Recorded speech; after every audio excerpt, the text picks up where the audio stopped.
Hello students, let's see remaining portion of Evelyn Glennie listens to sound without hearing. तो बाकी का portion हम लोग देख लेते हैं. Okay. It is intriguing to watch Evelyn's function so effortlessly without hearing. अब यहाँ पे जो नरेटर वो कहता है कि जब भी हम एवलिन ग्लेनी का फंक्शन यानी कि कंसर्ट जो म्यूज़िकल प्रोग्राम है वो देखने जाते हैं तो क्या है, बहुत ही अट्रैक्टिव, बहुत ही फैसिनेटिंग, बहुत ही क्यूरियस, बहुत ही चार्मिंग हुआ करता था. यानी कि उनका म्यूज़िक सुनकर कोई भी खो जाए.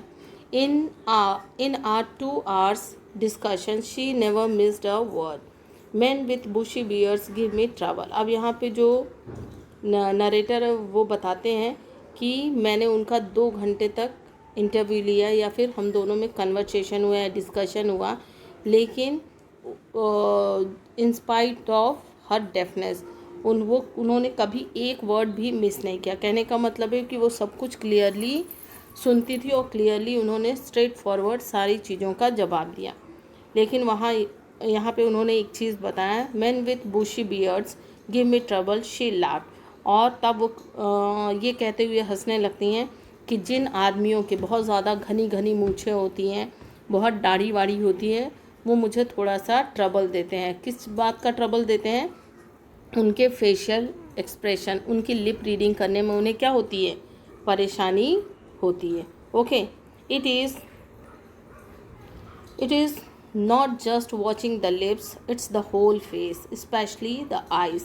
अब वो यहाँ बताती हैं कि सिर्फ मैं लिप्स को ही देखकर लोगों की बातें नहीं समझती हूँ, यानी कि लोगों की बातें नहीं पढ़ती हूँ, बल्कि पूरा उनका फेस और स्पेशली आंखें देख करके मैं उनकी बातों को समझती हूँ.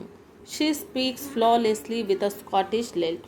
और तब यहाँ पे वो नरेटर कहता है कि वो बहुत ही बिना एक भी मिस्टेक किए, बिना एक भी फॉल्ट किए, वो क्या है, बहुत ही आराम से. स्कॉटिश लिल्ट, लिल्ट क्या होता है? बोलने का तरीका होता है. जैसा हम लोग अपना हम लोगों के बोलने का लहजा होता है वैसे ही उनका होता है. ठीक है. तो वो उसको बोलते हैं. तो यहाँ पे वो बताते हैं कि वो एकदम फ्लॉलेसली यानी कि एकदम धड़ल्ले से बोलती थी. My speech is clear because I could hear till I was 11. और इसका कारण वो ये बताती हैं कि मैं इतना फ्लॉलेसली इसलिए बोल पाती हूँ क्योंकि मैं 11 साल तक, यानी कि जब मेरी एज 11 ईयर्स की थी तब तक मैं सुन सकती थी. She says but that's doesn't explain how she manage to learn French and master basic Japanese. अब ठीक है, ये तो माना कि जब वो 11 ईयर्स की थी तो तब तक वो अपनी लैंग्वेज बहुत अच्छे से पहचानती थी और वो बोल सकती थी. लेकिन यहाँ नरेटर ने बाकी जो उनकी कमांड थी फ्रेंच पे, जैपनीज़ पे और अदर लैंग्वेजेस पे, उसका उन्होंने श्रेय किसको दिया है? उनके हार्ड वर्क, उनके डेडिकेशन को, कि किस तरीके से अपने हार्ड वर्क के वजह से बहरी होने के बावजूद उन्होंने फ्रेंच और जैपनीज़ भी, इन दोनों लैंग्वेज पे भी उनकी बहुत अच्छी कमांड थी. As for music she explains it pores in through every part of my body. और जहाँ तक म्यूज़िक का सवाल है वो कहती हैं तो वो मेरे बॉडी के एक पार्ट्स में क्या है, भरा हुआ है. क्यों? क्योंकि उन्हें म्यूज़िक बहुत ज़्यादा पसंद था, बहुत ज़्यादा म्यूज़िक से उन्हें लगाव था. It tingles in the skin, my cheek bones and even in my hair. और तब वो कहती हैं कि म्यूज़िक मेरे स्किन में, मेरे बालों में और मेरे चिक बोन्स यानी मेरे गालों में, हर जगह म्यूज़िक क्या है, से भरा हुआ है.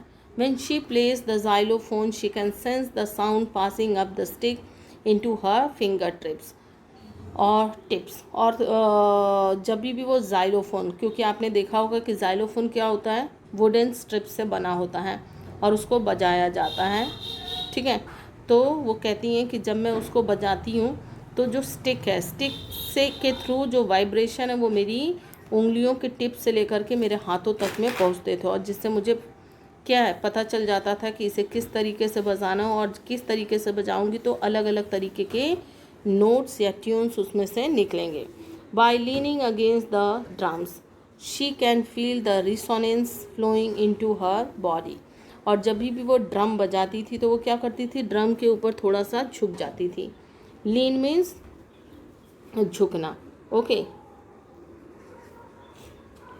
तो थोड़ा सा झुककर वो क्या करती थी, उसको बजाती थी, जिससे कि क्या है, झुकने की वजह से उनकी जो बॉडी है वो उससे टच होती थी और जो उसकी वाइब्रेशन वो उनके पूरे बॉडी में फ्लो करने लगता था। रिसोनेंस मीन्स उनकी जो गूंजने की आवाज़ होती है ड्रम की, वो उनकी पूरी बॉडी में फ्लो करता था। On a wooden platform she removes her shoes so that the vibration pass through her bare feet and up her legs. और जब भी वो क्या है कि कोई भी इंस्ट्रूमेंट बजाती थी जो कि खड़े होके, तो वो अपने शूज़ सॉक्स ये सब निकाल देती थी और एक लकड़ी के फट्टे पर खड़े होकर बजाती थी, जिससे कि उस फट्टे से वाइब्रेशन इनके फीट में और फीट से इनके लेग में और पूरी बॉडी में जो वाइब्रेशन है वो फील हो, और जिससे कि वो अच्छे से अच्छा क्या कर सकें, परफॉर्मेंस दे सकें। Not surprisingly Evelyn delights her audience. और इसमें कोई शक की बात ही नहीं है, कोई सरप्राइज़ वाली बात नहीं है कि एवलिन ने हमेशा अपने परफॉर्मेंसेस से ऑडियंस को एकदम खुश कर दिया। In 1991, she was presented with the Royal Philharmonic Society's prestigious Soloist of the Year Award। और 1991 में उनको इस अवार्ड से, कौन से अवार्ड से, Royal Philharmonic Society's prestigious soloist of the year award से सम्मानित किया गया। Says master percussionist James Blades. और आगे जो लाइनें मैंने पढ़ी थी वो जेम्स ब्लेड्स की थी, जो कि यही लाइनें हैं जो कि फ्रंट में दिया हुआ है। God may have taken her hearing but he has given her back something extraordinary. तो जेम्स ब्लेड्स ने कहा था जब उनको ये अवार्ड मिला था कि भगवान ने इनकी हियरिंग कैपेसिटी, यानी कि जो सुनने की शक्ति है वो तो छीन ली, लेकिन उससे कहीं ज़्यादा इनको दिया। और वो क्या चीज़ दिया, what we hear she feels, कि जो चीज़ें हम सुनते हैं वो ये महसूस कर सकती हैं, उसे फील कर सकती हैं। Far more deeply than any of us, और हमसे भी कहीं, या हम लोग नॉर्मल लोगों से भी कहीं ज़्यादा इनके में फील करने की क्षमता है। That is why she expresses music so beautifully. और यही वो कारण है कि जिसके वजह से इन्होंने म्यूज़िक को इतना ज़्यादा खूबसूरती, इतना ज़्यादा गहराई के साथ एक्सप्रेस किया है। Okay, Evelyn confesses that she is something of a work alcoholic. अब यहाँ एवलिन ने माना है कि कुछ लोगों को कोई किसी चीज़ का नशा होता है, लेकिन इनको किस चीज़ का नशा था, काम का। यानी कि ये एकदम काम काम काम करना चाहती थी, यानी कि बहुत मेहनत। I have just got to work often harder than classical musicians. और यहाँ पे इन्होंने बताया कि मैं क्लासिकल म्यूजिशियन से भी कहीं ज़्यादा वर्क हार्ड करती थी।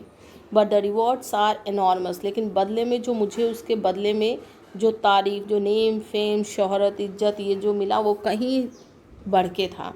Apart from the regular concerts Evelyn also gives free concerts. अब क्या है कि जो उनकी रेगुलर कंसर्ट्स थी, यानी कि जो रेगुलर वो परफॉर्मेंस देती थी, इसके अलावा उन्होंने बहुत सारा क्या है कि फ्री में भी स्टेज शोज़ या बाकी का शोज़ वो करती थी। जैसे कि जेल में जाकर, हॉस्पिटल में जाकर इन लोगों को क्या है अपने म्यूज़िक से डिलाइट करती थी, यानी कि हैप्पीनेस देती थी। She also gives high priority to classes for young musicians. और इसके अलावा उन्होंने जितने भी यंग म्यूजिशियंस हैं जो म्यूज़िक को सीखना चाहते थे, उनके लिए को भी प्रायोरिटी देती थी, उनके लिए भी वो क्लास अरेंज करती थी। And Richlin of the Beethoven Fund for Deaf Children says. अब यहाँ पे एक एन रिचलिन है जो कि बेथोवेन फंड्स, यानी कि जो बहरे बच्चे होते हैं उनके लिए फंड्स वगैरह इकट्ठा करती थी, जो कि चैरिटी वगैरह या फिर उनके बाकी के खर्चे वगैरह को चलाने के लिए जो अरेंज करती थी। तो वो कहती हैं कि she is the shining inspiration for Deaf children, कि जो एवलिन ग्लैनी थी वो बहरे बच्चों के लिए एक तरीके से प्रेरणा का स्रोत थी।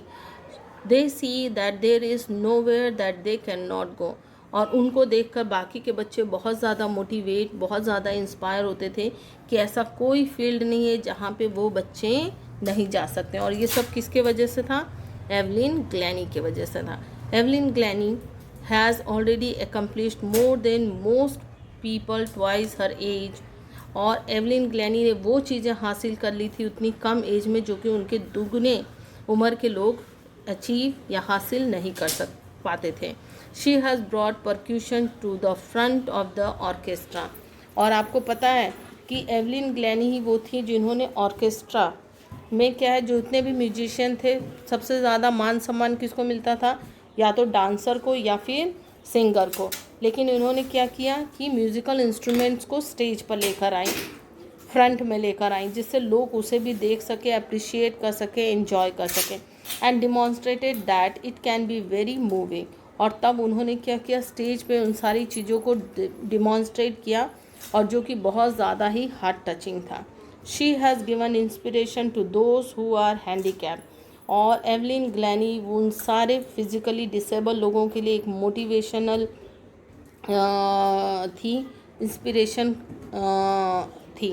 People who look to her and से, जो भी लोग उन्हें देखते हैं वो कहते हैं if she can do it I can. अगर वो कर सकती हैं तो हम क्यों नहीं कर सकते हैं। And not the least she has given enormous pleasure to millions. और इसमें कोई शक नहीं है कि उन्होंने बहुत बहुत मिलियंस एंड मिलियंस लोगों को हैप्पीनेस के साथ साथ एक इंस्पिरेशन और मोटिवेट किया। So this is the end of your chapter.